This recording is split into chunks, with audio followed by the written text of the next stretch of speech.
Quando nós estávamos ouvindo essas mensagens, o irmão, na verdade, todos os irmãos, eles citaram um pouco do que o irmão Lee tinha de encargo sobre esse encargo. Então, para os irmãos mais antigos, a Bíblia, um romance de um casal universal. Mas para aqueles que não têm um livrete, essa mensagem é a metade da mensagem 1 do estudo Vida de Romanos. E quando o irmão Lee, ele foi compartilhar esse encargo, ele tinha no seu coração algo que ele transmitiu aos irmãos, que era que o livro de Romanos é um livro tão precioso e ele faz a abertura das epístolas de Paulo. Para isso, o irmão Lee falou: olha, vocês precisam ter uma revelação, que a Bíblia, ela fala de um romance. Irmãos, todos nós temos que ficar impactados de saber que a Bíblia, o ponto central, é esse romance universal. Amém. Deus no Velho Testamento, e depois vocês podem, se possível, ver essa primeira mensagem. No Velho Testamento, várias vezes o Senhor, ele se referiu a si mesmo como marido. Algumas vezes nos profetas, os profetas falam que ele estava buscando o seu povo como marido busca a sua esposa. E lá em alguns desses profetas era de uma maneira negativa, porque o povo havia adulterado contra o Senhor. Então, nós temos várias menções, uma delas, que o nosso irmão citou na mensagem, na primeira mensagem, Isaías 55, versículo 5, que diz, porque o teu Criador é o teu marido. Ou seja, ele diz: eu sou casado contigo. O Senhor, se ele é o marido, ele está dizendo: eu sou casado contigo. Amém. Então, a toda a história do povo de Israel é o Senhor buscando uma esposa. Mas ele conseguiu? Não. Então nós temos o Novo Testamento, que vem para nós em todos os 4 livros. O Senhor Jesus, ele se apresenta ali, dizendo que ele é o noivo. Irmãos, isso não é significativo? Aleluia! O Senhor, ele se apresenta como noivo. E ele veio para buscar essa noiva. Ele quer entrar na história, na nossa história, mas não somente como redentor, mas como nosso noivo, aquele que vai nos desposar. Então essa série de mensagens, ela tem essa percepção e esse encorajamento para todos nós. Nessa mensagem que os irmãos falaram sobre a preparação da noiva, muitos itens preciosos foram levantados. Nessa reunião de agora, nós vamos tratar da questão da edificação da noiva. Então, como que o Senhor, ele consegue essa noiva? Como que ele vai atingir esse objetivo? Eu queria, antes de continuar, ler no Estudo Vida, que é também esse livrete. O nosso Deus, certamente, é o Deus Todo-Poderoso, e como suas criaturas devemos adorá-lo. Entretanto, você nunca leu em Isaías, Jeremias, Ezequiel e Oséias que Deus deseja ser um marido? Nos tempos antigos, o povo de Israel construiu um templo e estabeleceu um sistema de adoração com sacerdócio e sacrifício. Um dia, Deus fez uma intervenção e falou por meio de Isaías, dizendo: estou cansado disso. Em outras palavras, estou cansado disso. Estou farto de sacrifícios. Eu quero que vocês me amem. Amém. Amém. Eu sou seu esposo. Amém. Eu sou casado com vocês. Eu estou solitário. Eu necessito que vocês, meu povo escolhido, seja a minha esposa. Amém. Isaías 55. Então traz essa revelação para nós. Deus quer se casar conosco. Deus quer ter esse relacionamento conosco. E esse relacionamento, irmãos, é um relacionamento que nós vamos ver de amor. Há um erro gritante no meio do cristianismo. As pessoas falam de adoração, falam de tantas coisas. Mas, irmãos, o que nós devemos falar entre nós é que nós devemos amar o nosso Senhor. Amém. Ele é nosso esposo. Ele nos escolheu para sermos parte dessa noiva, parte dessa esposa. Então, o nosso encorajamento hoje é que todos nós sejamos edificados como uma noiva. Amém. Quando Deus criou o homem, Ele o fez com o barro e soprou nas narinas deles. Mas quando Deus foi produzir Eva, Ele tirou do lado de Adão. Então, ali você vê algo maravilhoso nesse versículo que eu gostaria de ler com vocês, que é Gênesis 2, 22.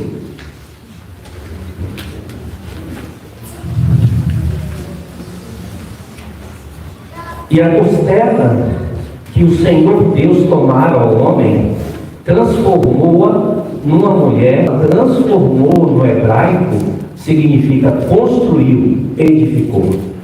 Por isso, santos, nós passamos pelo Novo Nascimento já. E agora nós estamos nesse período. Porque nós fazemos tantas reuniões, falamos tanto, sobre edificação, é porque nós precisamos ser edificados. Deus quer nos transformar, Deus quer nos edificar essa noiva. Nós gostamos de ser individual. Hoje, conversando com ontem, conheci uma irmã que foi muito importante no início da igreja em Salvador. E aí ficamos sabendo, e um dos irmãos que a gente falando sobre a história dela, ele em algum momento ele disse assim, como que a noiva se atavia? Porque a Bíblia diz assim mesmo que se ataviou. E aí ele falou assim, Tiago, eu perdi muito esse negócio de coletivo, não é bem assim. Aí eu falei para ele, tudo que você desfruta, tudo que Deus te dá, é só para você? Ele disse, não, é para quem? Ele falou, é para os irmãos. Então Deus precisa de uma edificação, Deus precisa nos edificar juntos. Irmãos, esse ponto é um ponto que deve nos direcionar na leitura da Bíblia. Que Deus quer nos edificar, que Deus quer nos atingir, que Deus quer nos transformar, que Deus quer essa noiva. Só que nós somos seres individuais. Nós precisamos da edificação. Você sente que você precisa ser edificado? Eu falei agora há pouco, o Leão fez um comentário ali sobre a questão de nós, do nosso alimento, do nosso passado. Cada um de vocês que está aqui agora, só está aqui porque você se alimentou em algum momento de Cristo. Esse alimento vai nos transformando. Esse alimento vai causar a edificação em nós. Irmãos, nós não somos pessoas sem esperança. Nós temos uma esperança. É esse relacionamento maravilhoso com o nosso Deus. Então, se a misericórdia do Senhor for conosco e nós deixarmos Ele trabalhar em nós, Ele vai fazer essa edificação. No item A, diz a Bíblia inteira pode ser comparada a um manual de construção. A revelação acerca do Jardim do Éden, o princípio da revelação divina nas Escrituras Sagradas, e a revelação acerca da Nova Jerusalém, o fim da revelação divina nas Escrituras Sagradas, refere-se mutuamente. Então, enquanto nós lemos a Bíblia, algo de Deus está sendo revelado a nós. Se você tem uma impressão da Bíblia ou uma percepção individual, você precisa pedir, eu preciso pedir luz ao Senhor, para saber que tudo que Deus faz é visando ter essa noiva, visando ter essa esposa. Deus está trabalhando em nós com esse objetivo. No item B, o que é revelado nessas duas partes das Escrituras é o pensamento central de Deus, a linha central da revelação divina, um princípio controlador da interpretação e entendimento das Escrituras Sagradas. Você percebe como é sério essa questão da revelação da noiva? Ela pode mudar a sua história, ela pode mudar a sua vida, inclusive na igreja onde você reúne. Quando a gente tem essa percepção que Deus está buscando uma noiva e que eu não posso ser essa noiva sozinho, estou sozinho, aí eu vejo a necessidade da comunhão com os irmãos. Vejo a necessidade de edificação. Então, em Gênesis, no item 1 e 2, eles são um modelo do projeto arquitetado orgânico de Deus para ter o seu edifício divino. O desejo de Deus é edificar Cristo em nossa constituição intrínseca, a fim de que todo o nosso ser seja reconstituído com Cristo. Dessa maneira, Deus pode ganhar um homem coletivo para expressá-lo em sua imagem e representá-lo com sua autoridade. Aquilo que estava no coração de Deus em Gênesis 1 e 2, aquilo que estava dentro dele, ele queria aquele homem, para que o homem exercesse a autoridade e o representasse na terra. Esse modelo, de novo, é colocado para nós. Nós olhamos para aquele modelo lá e sabemos que Deus tem essa intenção. Deus, irmãos, é um arquiteto, ele é um construtor. E quando ele criou Adão e edificou Eva, ele tinha ali um modelo do que ele queria. E ele continua querendo esse modelo hoje, irmãos. Quando a gente lê lá em Mateus capítulo 7, fala das pessoas: Senhor, eu não expeli demônio, não fiz isso, não fiz aquilo. Aí o Senhor disse o que para eles? Eu não tomei conhecimento, vocês não conversaram comigo. Irmãos, nós temos que ter muitas conversas com o nosso arquiteto. Amém.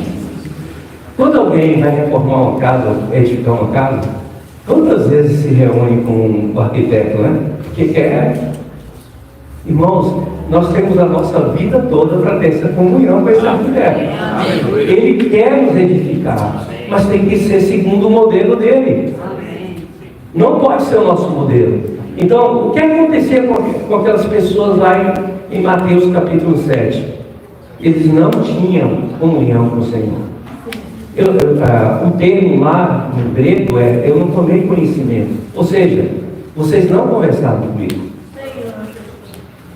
Então, enquanto nós estamos aqui, cada reunião que é falada, cada comunhão que é trazida pelos irmãos, nós temos que dar atenção. Porque é esse falar de Deus que vai produzir essa edificação. Eu perguntei para a Cris mais cedo, se lá em Gênesis tem um jardim e lá em Apocalipse tem uma cidade. Afinal de contas, o que é a igreja? Ela é um jardim ou ela é uma cidade? Ela é um jardim, mas o objetivo é se tornar uma cidade.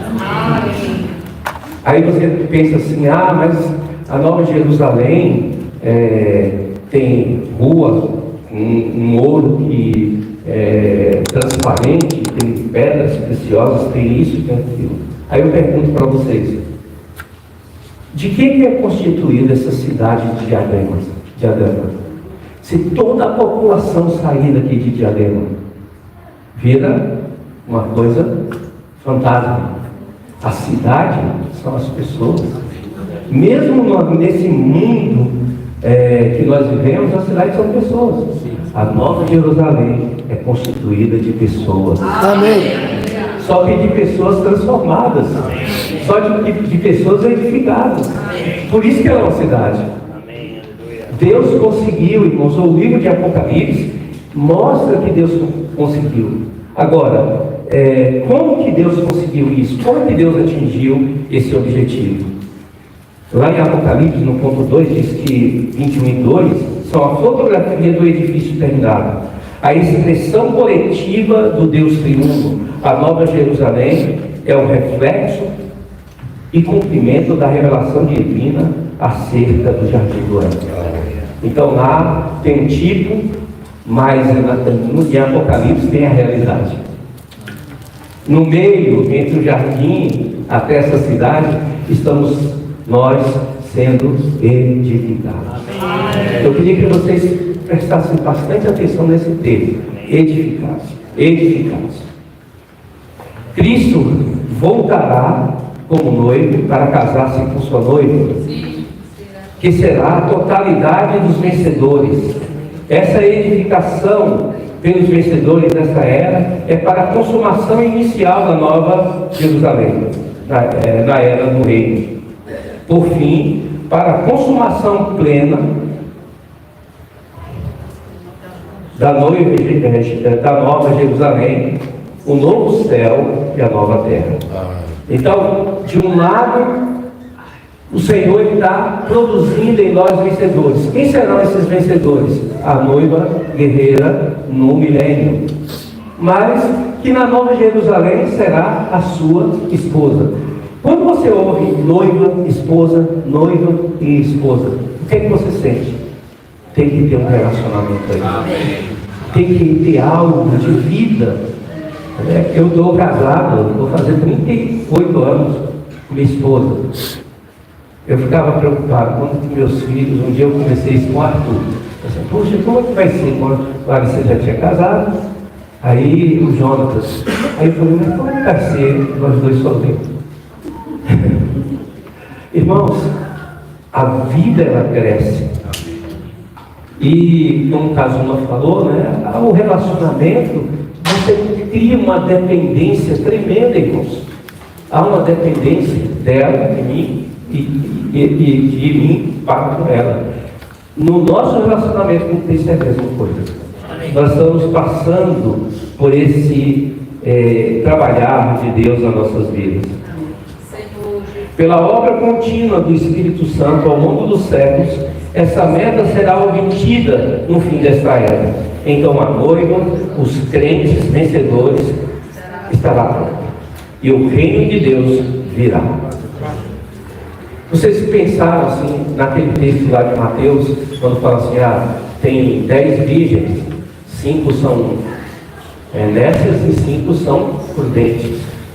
Irmãos, quando eu li esse texto, toda vez que eu li isso, 10? Que noivo é esse? Eis o noivo. E daí, elas acordam. E vão. Irmãos, você sabe por que é 10? Porque é coletivo. Amém. Todos nós fazemos parte dessa noiva. Muitos de nós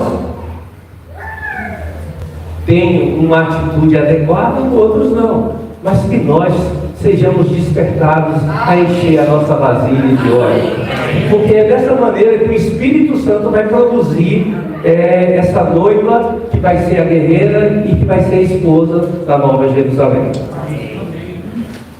A noiva coletiva, a Nova Jerusalém, cumprirá os dois aspectos do propósito de Deus.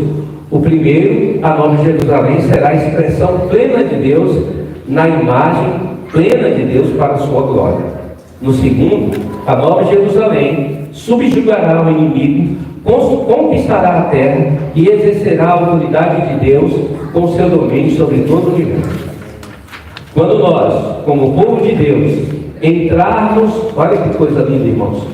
Quando nós, como povo de Deus, entrarmos num relacionamento amoroso com Deus, nós recebemos a sua vida, assim como Eva recebeu a vida de Adão. É essa vida que nos capacita a tornarmos um com Deus e o faz Ele conosco. Você não quer ter essa vida? Amém. Você sabe qual é a maneira mais prática? A maneira mais prática é dizer: Senhor Jesus, eu te amo. Amém. Amém. Irmão Jesus, eu te amo. Não tem o que falar, mas você diz para Ele que o ama. Amém. Nós precisamos entrar nesse relacionamento. Amém. Aleluia. Para Deus, o seu povo serem um só. Deve haver um amor mútuo entre eles. O amor entre Deus e seu povo revelado na Bíblia é principalmente como o amor carinhoso entre um homem e uma mulher. Então nós temos um amor para com o Senhor, mas temos que ter também esse amor para com os irmãos. Assim como um homem, como o Kazuma disse, apaixonado, tem esse amor para com a mulher e a mulher para com o homem. Nós precisamos sair dessa dimensão de conhecimento, de um conhecimento que não produz vida, e entrar nesse relacionamento. Amém. O Senhor, por meio do apóstolo Paulo, no capítulo 8 de 1 Coríntios 8, 1, ele diz ali que o saber, o conhecimento ensoberbece, ou incha, né? Mas o amor, você sabia que essa palavra ensoberbecer, inchar? Aí eu pergunto para todos vocês que estão aqui: quando qualquer parte do seu corpo incha, o que vem no seu coração? Preocupação. Alguma coisa não está normal. Aqui, o conhecimento, ele deixa você inchado, deixa você doente. Mas, irmãos, temos uma solução. O amor edifica. Amém. Olha que coisa maravilhosa. Paulo repete isso lá em Efésios capítulo 4, 16. É o amor que faz crescermos juntos. Então, que o Senhor nos dê esse desfrute. No ponto A, à medida que o povo de Deus ama a Deus e passa tempo em comunhão com Ele, em sua palavra, Deus infunde com o seu elemento divino, tornando-o um com Ele, como sua esposa, igual a Ele em vida e natureza e expressão. Nós só podemos casar com alguém que é compatível conosco. Adão não podia casar com um animal, não era compatível. Então, por meio do seu amor derramado em nós estamos sendo edificados para nos tornarmos compatíveis. Amém. Deus está fazendo, irmão, esse relacionamento que você tem, que você diz: Senhor Jesus, eu te amo. Senhor, eu sou fraco, mas eu te amo. Eu te quero, Senhor. Irmãos, quando existe esse relacionamento de vida, algo divino está acontecendo. Nós estamos sendo edificados. Amém. A vida que recebemos de Deus é uma vida de amor. Cristo viveu neste mundo uma vida de Deus com amor. E Ele agora é a nossa vida para vivermos a mesma vida de amor neste mundo e sermos iguais a Ele. Nosso amor natural deve ser posto na cruz. Uma diferença entre o amor de Deus e o nosso amor natural é que o nosso amor natural fica ofendido muito facilmente. Por isso, precisamos do amor dele para viver entre os irmãos. Devemos ser pessoas inundadas carregadas pelo amor de Cristo. O amor divino deve ser como uma correnteza das muitas águas em nossa direção, impelindo-nos a viver para Ele além do nosso controle. Quem ama perde o controle dos seus sentimentos. Amém. Pertence a outra pessoa. Amém. Você não quer que seu amor pertença a essa outra pessoa maravilhosa? Amém. Eu quero, irmãos. Quero experimentar isso. Amém. O mandamento acerca do amor fraternal é tanto velho como novo. Velho porque os crentes tiveram desde o princípio da sua vida cristã. Novo porque no seu andar cristão ele amanhece com uma nova luz e resplandece com a iluminação e poder novos repetidamente. Olha, amar os irmãos nos transforma, hein? É isso que está dizendo esse texto. Amar os irmãos causa uma transformação maravilhosa em nós. O corpo edifica a si mesmo em amor. É o versículo que eu citei agora há pouco. Para tornar-se a noiva de Cristo. Nosso espírito regenerado, dado por Deus, é um espírito de amor. Precisamos de um espírito fervoroso de amor. Aleluia. Para vencer a degradação da igreja hoje. Irmãos, como que nós vamos vencer toda essa degradação? O que está acontecendo? O amor de muitos esfriou a degradação. Esquentou restauração. Relacionamento de amor com o Senhor, restauração. Irmãos, é uma palavra tão simples, né? Que a edificação se dá em amor, mas é o amor que Ele mesmo se dispensou para nós. O conhecimento ensoberbece, mas o amor edifica. Já falei sobre isso. Amar o outro é um sinal de que pertencemos a Cristo. Querer ser o primeiro na igreja é contrário a amar todos os irmãos. Assim como o Senhor Jesus entregou a sua vida da alma para termos a vida divina, precisamos perder a nossa vida da alma e negar o ego para amar os irmãos, ministrar-lhe vida na prática da vida do corpo, para a preparação para a noiva de Cristo. O amor é o caminho mais excelente para sermos ou fazermos qualquer coisa para a edificação da igreja como corpo de Cristo. Então, irmãos, esse cargo que nós temos hoje é de que nós entremos nesse sentimento. Amém. Que nós desfrutemos esse sentimento de que a noiva, o sentimento, quando eu falo, não é sentimento natural, tá? É um sentimento produzido pela revelação de que nós somos a noiva de Cristo. Nós não somos indivíduos, nós fazemos parte do corpo de Cristo. Amém. Somos a noiva de Cristo. Eu queria repetir com vocês esse último tópico aí, para continuarmos aqui agora com o Cristo. Jota. O amor é o caminho mais excelente para sermos ou fazermos qualquer coisa para a edificação da igreja como o corpo orgânico de Cristo. Amém. O amor é. O amor é. Amém. Amém. Amém. Mais excelente. Mais excelente. Aleluia. Fazermos ou fazermos. Amém. Qualquer coisa. Amém. Graças ao Senhor, irmãos. Que bênção nós estarmos aqui essa noite, irmãos. Eu não sei você, mas eu me sinto muito feliz. Alegre. Você está feliz? Amém. Eu não sei onde eu estaria, irmão, se eu não tivesse a vida da igreja. Oxe, Eu não sei. Se eu não tivesse esse entremesclar para estar hoje, no sábado, à noite, onde eu estaria? E ganhando o que exatamente? Mas aqui nós somos inundados com uma palavra tão rica, irmãos. Tão doce, tão cheia de amor. Com tanto desejo de que nós cresçamos em vida para que tudo isso seja real.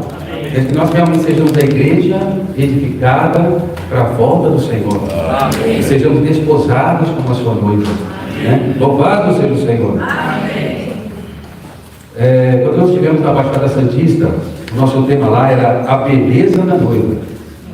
Eu me lembrei que o irmão levantou no final, na hora de compartilhar, e falou o seguinte: a beleza da noiva é o noivo.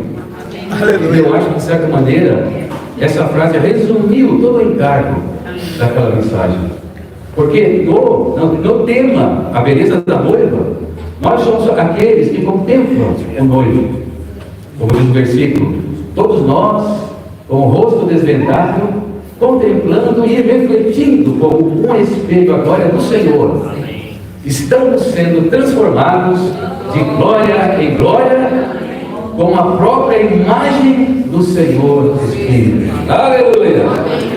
Então lá o encargo nosso era contemplar o Senhor, nós refletimos a glória do Senhor. Mas agora, nesse momento, o encargo é a edificação da noiva. O encargo é a edificação da noiva. E aqui eu arrisco dizer que a frase que resume todo o encargo dessa mensagem seja de 1 Coríntios capítulo 8, versículo 1. O conhecimento ensoberbece, mas o amor edifica. Aleluia! O amor edifica. Então a palavra do Senhor diz que o amor de Deus, ele foi derramado nos nossos corações. E nós amamos porque Ele nos amou primeiro. Então no passado, a Madame Gurion entendeu muito bem qual é o significado disso. E ela dizia, nas suas orações: Senhor, eu te amo, mas eu te amo não com o meu amor, porque eu não tenho nada para dar. Eu amo com o teu amor. Aleluia. Então nós amamos porque Ele nos amou primeiro. E quando nós falamos da edificação, se nós aqui somos como um espelho que reflete o amor que recebemos de Deus, no início refletimos para o próprio Deus. Nós te amamos também, Senhor. E é por teu amor que tu me deste. Eu te amo. Só que quando falamos da edificação da noiva, nós somos obrigados a olhar para o lado e ver que tem muitos irmãos que nós devemos amar.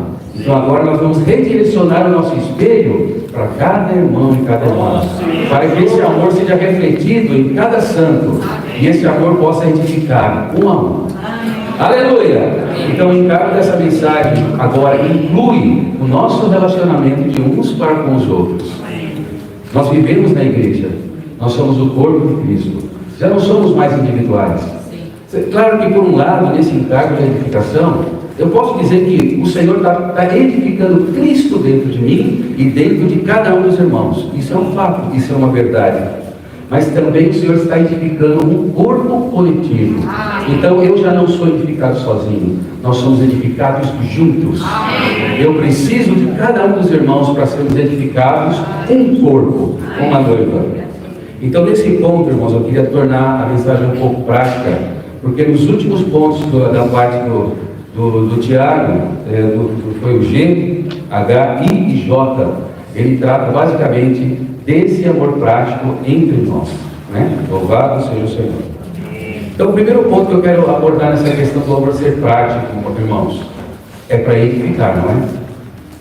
Mas nós podemos fazer uma obra de edificação ou podemos fazer uma obra de demolição. Tudo depende da maneira como nós agimos ou reagimos no nosso relacionamento com os santos. O que eu e você vamos fazer? Edifica ou causa uma demolição? Então, nesse momento, eu queria apresentar 4 aspectos do nosso relacionamento onde podemos edificar ou podemos demolir. Um aspecto está relacionado com o nosso falar. Depois, relacionado com perdoar uns aos outros. E por fim, relacionado com a consciência dos mais fracos. Louvado seja o Senhor. Irmãos, no tocante a falar, eu creio que todos nós entendemos muito bem que a nossa palavra, ela pode causar dano ou ela pode edificar. Em toda a Bíblia há várias passagens que falam a respeito disso. O que é o nosso falar?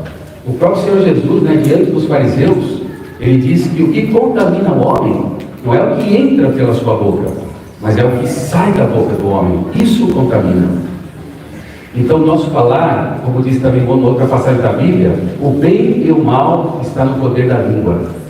Então, quem maneja bem a língua, come dos seus frutos. Então, a questão do falar é demais importante na edificação da noiva, irmãos. Demais importante. Tem um provérbio, aliás não, tem um versículo em Efésios capítulo 4, versículo 22, que todos nós já conhecemos, né? Não saia da vossa boca nenhuma palavra torpe, senão unicamente a que for boa para a edificação, e assim produz a graça dos que ouvem. Amém. Então você veja como que é importante o nosso falar. Tem um outro versículo que eu gosto muito, que está em Provérbios, que fala que como maçãs de ouro em salva de prata, assim é a palavra dita no momento certo. Louvado seja o Senhor. Uma maçã de ouro numa salva de prata representa a preciosidade. Irmãos, a palavra nesse tipo de modelo aqui, na verdade, é Cristo como vida que se expressa em nossas palavras cheias do Espírito para produzir luz e edificação. Todos nós já recebemos uma palavra que nos alegrou, né, que nos trouxe luz, não é verdade? Irmãos, eu várias vezes, graças a Deus, na vida da igreja, eu realmente recebi palavras de encorajamento, de edificação, palavras até que salvaram o meu dia. Tem palavras que eu recebi, que estão guardadas na minha experiência secreta, eu não posso falar para vocês, mas que ganharam assim, talvez uma semana inteira, aquela palavra. Porque foi dita no tempo certo, cheio de luz e cheio do Espírito. Então, na igreja é um lugar, é uma atmosfera onde nós podemos ouvir palavras de edificação, palavras de graça, e nós saímos felizes, alegres por ter ouvido isso. No entanto, se nós não tomarmos cuidado, a nossa palavra pode matar alguém. Por uma única palavra, alguém pode deixar até de reunir, como já ouvi falar, né? Eu vou deixar de reunir. Por quê? Porque irmão fulano me ofendeu. Mas ele não é igreja, ele é só fulano. Não, entendeu? Então assim, uma palavra mal colocada pode causar demolição. Louvado seja o Senhor. E nesse ponto é importante ressaltar que, irmãos, nós estamos sendo transformados. Nem todos nós alcançamos a transformação ainda. E não, e talvez demore a vida inteira para isso ocorrer, né? E cada um de nós encontra-se em um estágio diferente do crescimento de vida. Então, mais cedo ou mais tarde, eu posso falhar com você, eu posso ofendê-lo, mesmo não querendo, mesmo te amando. Isso acontece entre um marido e uma mulher, irmão. Não é verdade? A gente às vezes fala uma palavra, você nem lembra que falou, mas falou, me ofendeu. Aí daqui a pouco a irmã fica calada, você não sabe por que eu quero. O que foi? O que eu fiz? Né? Alguma coisa você falou. Você só não está lembrado do que é. Então, na nossa experiência na relação com os irmãos, eventualmente podemos ofender uns aos outros, porque nós ainda estamos em crescimento. Mas é nessa hora que nós temos que aprender o segundo ponto aqui que eu quero dizer: perdoar uns aos outros. Irmãos, perdoar, o nosso relacionamento, ele tem um peso muito grande na edificação da igreja. Senão nós vamos ficar carregando fardos nas nossas costas, não vamos produzir vida, não vamos prosseguir, não vamos avançar, porque temos um problema com alguém. Existe um exemplo que é Pedro, né? Pedro sempre cometeu erros na Bíblia, certo? Ele é o melhor exemplo de quem somos nós, não é verdade? Sim. E um dia ele chegou para o Senhor Jesus e falou: Senhor, quantas vezes eu devo perdoar o meu irmão quando ele pecar contra mim? 7 vezes? Eu diria que 7 vezes é um bom padrão, não é verdade? É um bom padrão. Mas o Senhor falou assim: não te digo 7 vezes, mas 70 vezes 7. Eu não sei se a partir daí Pedro começou a carregar uma calculadora, né, para contabilizar. Essa foi a primeira. Tem mais 490, né? Na verdade, deixa eu te dizer, perdoa o tempo todo, perdoa sem parar. Louvado seja o Senhor. E tem uma questão relacionada com esse viver, irmãos, de perdoar uns aos outros, que o Senhor quer nos edificar. E um modelo que a gente é muito comum ver na palavra de Deus é a edificação por pedras. O apóstolo Pedro teve essa visão: vós sois pedras vivas. Amém. E está sendo edificado casa de Deus. Né? E nesse exemplo de pedras, a pedra é colocada uma sobre as outras. Mas para que haja estabilidade nesse modelo de edificação, as pedras elas têm que ser encaixadas perfeitamente. E acontece que quando você vai na natureza buscar uma pedra, ela não se encontra redondinha ou quadradinha, de forma que se encaixa perfeitamente. Mas as pedras, elas têm arestas, elas têm pontas, e quando você vai colocar uma pedra sobre a outra, aquela ponta já atrapalha e não consegue se encaixar, elas não conseguem se dar bem, se relacionar, são diferentes uma das outras, começa a se estranhar e começa a se ofender. O que é isso? Não está havendo edificação. Mas quando nós perdoamos, algo acontece. O Senhor começa a polir essa pedra, ou cortar as arestas, começa a trabalhar para que haja ajuste, para que haja edificação. Eu me lembrei das pirâmides do Egito, uma lembrança bem antiga.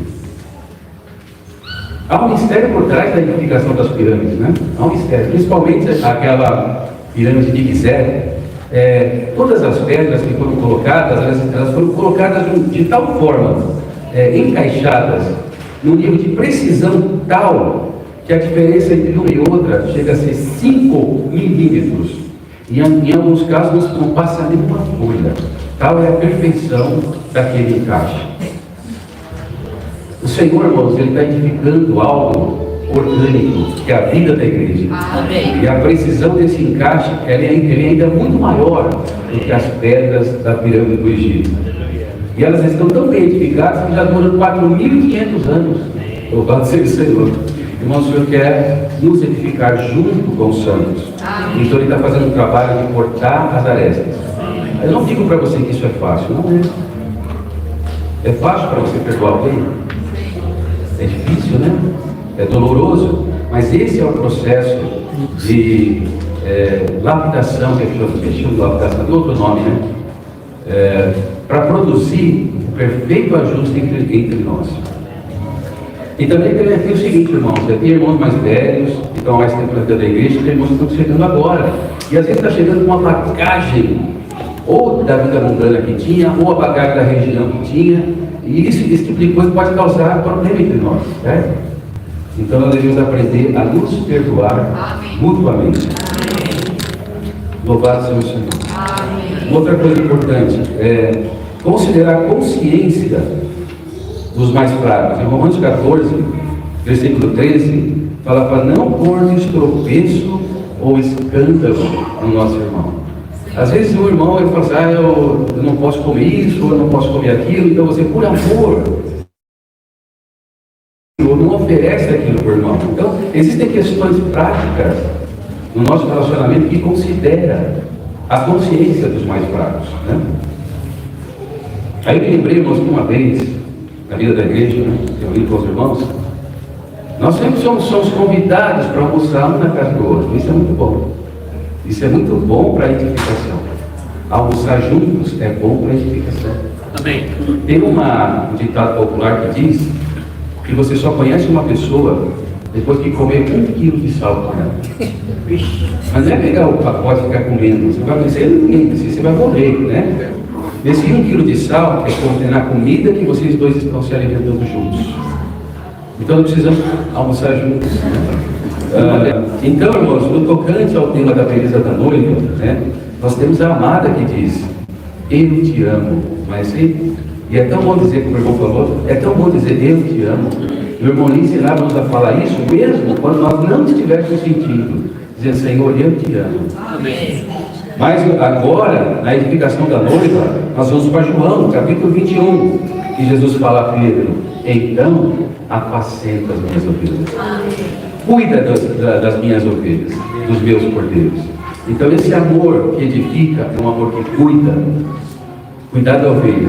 Às vezes o Senhor coloca no nosso coração alguém, não é? Nós sempre temos alguém para cuidar, não temos? Aquele alguém é a nossa ovelha. Mas também nós somos ovelha de alguém. De vez em quando nós estamos lá na frente para baixo, vem alguém para ter comunhão conosco, nos apacenta, cuida de nós. Então a vida da igreja é uma vida de apacentar uns aos outros. E isso produz a edificação, isso produz o bom ajuste das pedras que promoverão a edificação do corpo de Cristo. Louvado seja o Senhor. Nem vou compartilhar muito agora, né? Os irmãos compartilharam muita coisa que eu ia falar. Então vamos ler junto o algarismo Romano 3. Que Deus fez para produzir um complemento para si. Gênesis 2 revela o quadro de Cristo e sua noiva no ciclo de Adão e Eva. Por esse modelo, irmãos, por esse tipo e figura que é Adão e Eva, nós vamos ver o que é que o Senhor fez para edificar a sua noiva. Porque aqui tem um preço. Não foi de graça. Houve um preço a ser pago. E ele pagou. Então Itenha diz: Adão tipifica Deus em Cristo como o marido verdadeiro e universal, que busca uma esposa para si. Entender, vamos ler todos juntos? Disse mais o Senhor Deus: não é bom que o homem esteja só. Farei uma auxiliadora que lhe seja idônea. Amém? Então aqui, irmãos, tem esse versículo de Gênesis capítulo 2, versículo 18, que usa a expressão: não é bom que o homem esteja só. Aqui, ele não está falando apenas do sentimento de Adão, mas Deus fala do próprio sentimento do coração dele. Ele sabe que não é bom, ele sabe o que é não ser bom ficar só. Ele estava expressando nesse versículo para a experiência de Adão, porém falando de si mesmo e daquilo que ele tinha dentro do coração. Não é bom que o homem esteja só, ou seja, eu quero um complemento, eu quero uma auxiliadora que lhe seja idônea. Item 1. A necessidade que Adão tinha de uma esposa tipifica e retrata a necessidade de Deus, em sua economia, de ter uma esposa como sua auxiliadora, seu complemento, literal, seu paralelo. Embora Deus, Cristo, seja absoluta e eternamente perfeito, ele não é completo sem a igreja como a sua esposa. 2. Deus deseja ter ambos, Adão tipificando Cristo e Eva tipificando a igreja. Seu propósito é que eles tenham domínio, é ter um Cristo vitorioso e uma igreja vitoriosa, um Cristo que venceu a obra do diabo e uma igreja que destruiu a obra do diabo. Deus quer que Cristo e a igreja tenham domínio. E terceiro, Deus formou da terra todos os animais do campo e todas as aves do céu e levou-os a Adão. E deu nome o homem a todos os animais domésticos, às aves dos céus e a todos os animais selváticos. Para o homem, todavia, não se achava uma auxiliadora que lhe fosse idônea. B. A esposa deve ser igual ao marido em vida, natureza e expressão. Entre o gado, as aves e os animais, Adão não encontrou um complemento para si, alguém que fosse compatível com ele. Entende? A fim de produzir um complemento para si, Deus primeiro tornou-se homem, tipificado pela criação de Adão por Deus. O Senhor Deus fez cair pesado sono sobre o homem e este adormeceu. Tomou uma das suas costelas e fechou o lugar com carne. Amém. A partir daqui você falará algo, né? Aqui mostra o que o Senhor fez para produzir Eva. Então diz que Adão, ele foi tomado de um profundo sono. Adão, ele tipifica Cristo. O sono de Adão equivale à morte de Cristo. E na Bíblia, dormir significa morrer. Então ele fala que Adão dormiu e do seu lado ele tomou uma costela e edificou uma mulher. Louvado seja o Senhor. Quando Cristo estava na cruz, logo depois da sua morte, veio um soldado com uma lança e furou o lado do Senhor. E ele diz ali, né? Do seu lado fluiu sangue e água. e água. O sangue, irmãos, é o preço que o Senhor pagou pelos nossos pecados. Essa foi a redenção. Mas também incluiu água. Água é para nós nos suprir a vida. Essa é para a nossa salvação orgânica. Aleluia! Louvado seja o Senhor. Então, irmãos, hoje a igreja que o Senhor quer não é um amontoado de pessoas, não é um ajuntamento de pessoas aqui é a igreja. Não, a igreja que Deus quer é Cristo que habita em mim, mas o Cristo que habita em você, mas o Cristo que habita em cada um de vocês. Então, todos esses irmãos com Cristo habitando juntos são a igreja de Deus. Isso é ser compatível com Ele. Aleluia. Amém. Vamos ler o G, todos juntos. Que o Senhor Deus amara ao homem, transformou-a numa mulher e a trouxe. Entendido? A costela tirada do lado aberto de Adão tipifica a vida eterna, inquebrável e indestrutível de Cristo, que fluiu do seu lado e foi perfurado, para infundir vida aos seus crentes, para a produção e edificação da igreja como seu complemento. Amém. Irmãos, vamos encerrar aqui agora. Vamos ler juntos do item H até o item J. H, os irmãos e as irmãs de J, todos juntos. Amém? Somente aquilo que procede de Cristo, com sua vida de ressurreição, pode ser seu complemento como sua noiva. A igreja é um produto puro procedente de Cristo. A igreja é crística, ressurreta e celestial. Adão e Eva, sendo um, viviam uma vida de casados como marido e esposa. Isso retrata que na Nova Jerusalém, o Deus triuno processado e consumado como marido universal, viverá uma vida de casado com a humanidade redimida, regenerada, transformada e glorificada como a esposa para sempre. Na eternidade sem fim, pela vida divina, eterna e gloriosíssima, eles viverão uma vida que é a mescla de Deus com o homem, como um só Espírito. Uma vida que é sobressalente e que transborda de bênçãos e de alegria. Amém.